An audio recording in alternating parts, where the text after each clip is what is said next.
People have asked me these like, oh, you do finance, so this and this and this, and I'm just like, for you, if you're thinking of studying finance and you have some of these fears or some of these questions, hopefully I can answer them. Hi everyone, this is Rufaro and welcome to She Money Hacks. So I hope you guys are all doing well, you're having a super duper great day. And while you're having a great day, please go ahead and also make my day great by subscribing and like at the end of the video when you've watched it and see if you actually like it. But yeah, so in today's video, as you've seen, if you've looked at some of my videos, you saw that I studied finance at my undergraduate university, so I have a degree in finance. And so I wanted to go over what are some of the misconceptions with this whole finance thing, with studying finance, what people think about studying finance, some questions I faced. People have asked me these like, oh, you do finance, so this and this and this, and I'm just like, really? I'm like, no. Yeah, so I wanted to address these in this video, and also hopefully for you, if you're thinking of studying finance and you have some of these fears or some of these questions, hopefully I can answer them. If I don't, again, please just drop in the comments and let me know what your questions are, because again, this is really supposed to help you and be informative. So yeah, let me go straight into it. So the first one, this is number one. I get this all the time. I will get it all the time.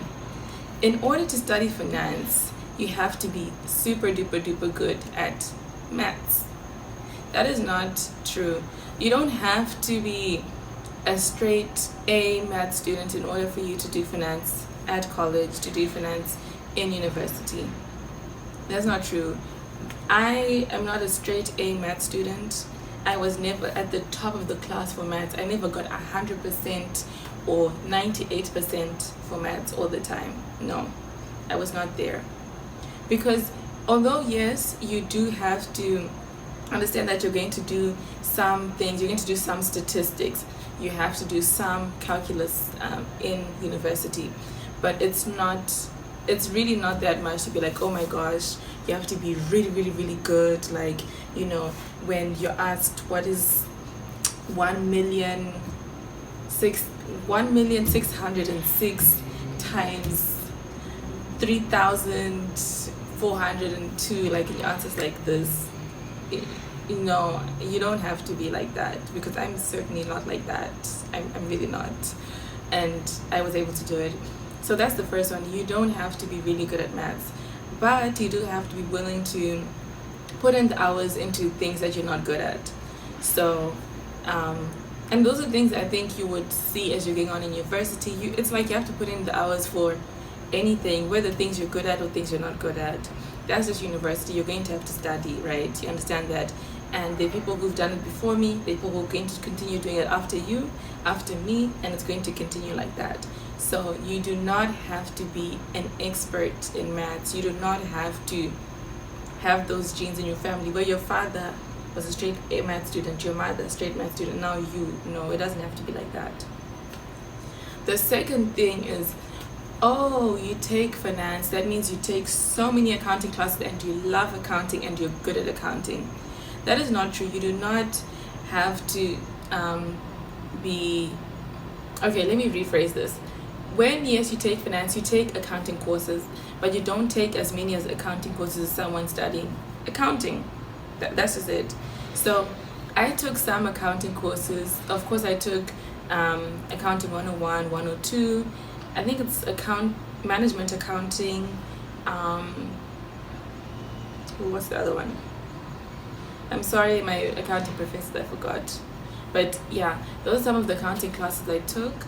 I forgot the other one.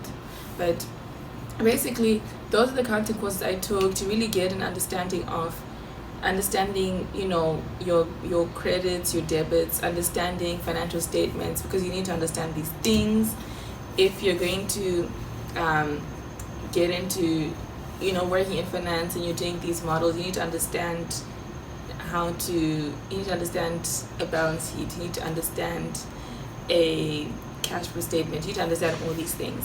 So I took those accounting classes. To be honest, the thing with accounting is, yes, it can be challenging in the sense that you have to study, right? You have to actually understand it. So when I took those accounting classes, I definitely had to read through it and actually practice. Oh, and you have to practice. It's not just studying and you leave it. You actually have to practice what you're doing. It's not like maybe other subjects, maybe history, you're reading, but you're actually not practicing it. That's the difference. So yeah, you do take accounting classes, but you're not going to take so many accounting classes like someone who's majoring in that subject. And you don't have to have taken accounting classes before. I mean, this might depending on the country you're studying in, but this country, if you start trying to get your degree in finance in America, then no. Well, at my university, no. Let me be specific. The third thing I get a lot is, if I'm studying finance, then I can only work in corporate finance. I can only work as maybe a banker, or I can only work on Wall Street, right? There's so many people who work on Wall Street, or so many people who are bankers who have a degree in finance, but there's so many people as well who work on Wall Street or in these finance firms who do not have a degree in finance. Some, it could be economics, some accounting, some might not even be in the business field. Some history, some English, some maths, some computer science, engineering, or even foreign language. So it really depends. Your degree does not limit you to the occupation you're doing. I have some friends who got their degree in finance and they're working at Silicon Valley. I have some people with this degree and they're working in the startup space with this degree and they decided to go into IT. So having your degree in finance does not limit you to just one industry. So we can get that and throw it out the window.